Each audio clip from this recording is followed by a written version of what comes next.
And breaking the signing bonus record, Jordan Love signs a 4-year extension. Not Patrick Mahomes, not Josh Allen, not Lamar Jackson. 3 guys whose front offices were looped in, kept informed, and had lawyers reviewing paperwork for months before anything went public. Jordan Love, the kid from Utah State, the 26th pick in 2020, the quarterback Green Bay drafted to carry the weight of the post-Rodgers era, handed the keys to one of the most storied franchises in NFL history, and told, essentially, don't blow this. He hasn't blown it. He's been exactly what this fan base needed him to be. And now, he's just signed a massive commercial deal outside the NFL's standard structure, outside his own team's knowledge, and, according to people close to the situation, outside anything Green Bay's ownership group ever saw coming. The Packers board is reportedly furious, not quietly concerned, not cautiously monitoring, furious. Here's every detail, in order, and here's why this matters more than any national outlet is going to tell you. Here is the full picture of who Jordan Love is right now and why this story lands differently for Green Bay than it would for any other franchise. Jordan Love is not just a quarterback. In Green Bay, the quarterback is the institution. Lombardi built it, Starr sustained it, Favre electrified it, Rodgers defined a generation of it. And then there was this strange, uncomfortable gap. A publicly owned franchise with a publicly owned question it didn't want to answer out loud.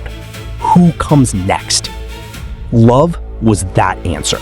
A first-round investment, a long-term bet, 3 years of patience from a fan base that doesn't exactly have a reputation for patience with quarterbacks not named Aaron. By 2024, he looked like the real thing. Completion numbers up, decision-making cleaner, wins on the road, wins in cold weather, wins in games where the margin was thin and the pressure was real. The fan base exhaled. The front office exhaled. The post-Rodgers transition, which could have been a disaster. Here is the specific structure of Love's deal and why it isn't a normal endorsement situation. Shoe deals, energy drinks, car commercials, none of that would have caused a single raised eyebrow inside 1265 Lombardi Avenue. The league processes hundreds of those every year. Teams barely blink. This is different in structure, different in scope, and different in the business category it sits in. Love's representation reportedly negotiated an equity position inside an international sports media and content company, not an endorsement fee, not a flat sponsorship payment, an actual ownership stake, ongoing, long-term, and tied to revenue generated by a platform that plans to use Love as its primary face in markets across sub-Saharan Africa and Southeast Asia. Think about that for a second. The NFL has spent 4 years aggressively chasing those exact same markets.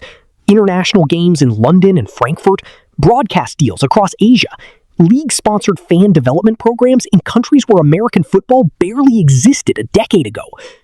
The league isn't doing that as a hobby.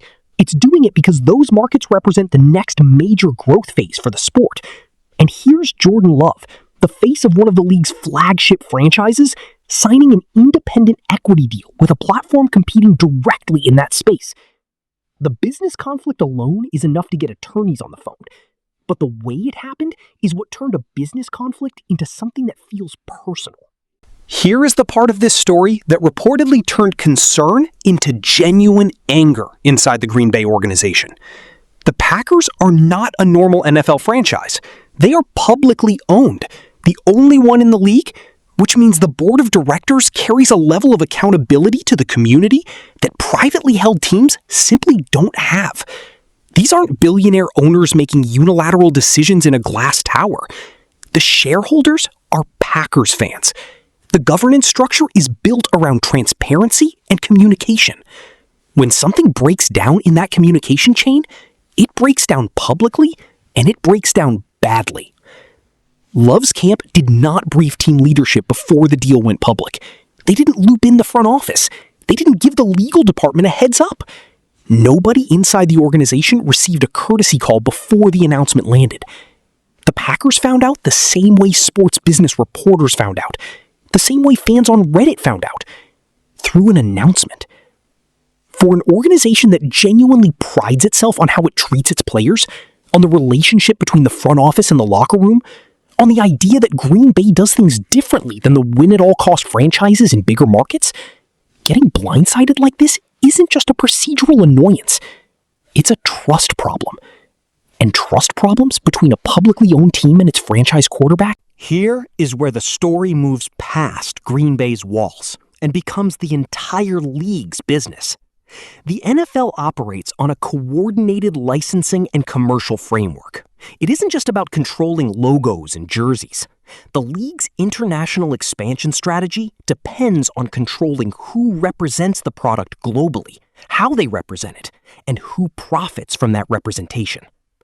When a starting quarterback for a legacy franchise takes an equity stake in an international content platform, one explicitly built around his image in markets the NFL is actively developing, that creates a structural problem that the league office cannot ignore, regardless of how they feel about Love personally.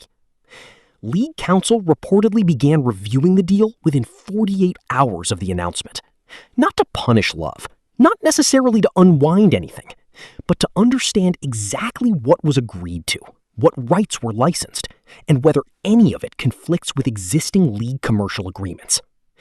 That review process is not. Here is the argument Love's representation is reportedly making, and why it's actually harder to dismiss than Green Bay would like. Nobody in Love's camp is apologizing. That's the first thing to understand. There have been no statements walking anything back. No suggestions that the announcement timing was a mistake. No olive branch offered to the front office. The position, from people familiar with Love's thinking, is that this is his brand, his image, his commercial rights, and that the NFL's standard licensing framework, while appropriate for league-sanctioned activities, does not and should not govern every independent business decision a player makes outside of football operations. That's not a crazy argument. Courts have been skeptical of overly broad restrictions on athlete commercial rights for years. The NFLPA has consistently pushed back on league licensing frameworks that players feel limit their earning potential. And in a post-NIL landscape where even college athletes are building equity positions before they've taken a professional snap, the idea that a starting NFL quarterback can't independently own a stake in a media company is going to be a tough sell in front of a labor arbitrator. What Love's camp is essentially saying is, we followed the rules that apply to us. If those rules don't cover this, that's a conversation about the rules, not about what Jordan Love did. Green Bay's ownership doesn't have to agree with that position to recognize that it isn't easily defeated. And that's probably the most frustrating part of this for the people running the franchise right now.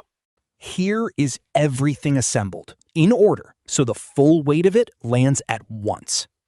Green Bay drafted Jordan Love 26th overall in 2020 to replace Aaron Rodgers. He spent 3 years developing. He broke out in 2024 and became exactly what the franchise needed. Then, his representation quietly negotiated an equity stake in an international sports media platform targeting Africa and Southeast Asia, markets the NFL is actively developing under its own commercial agreements.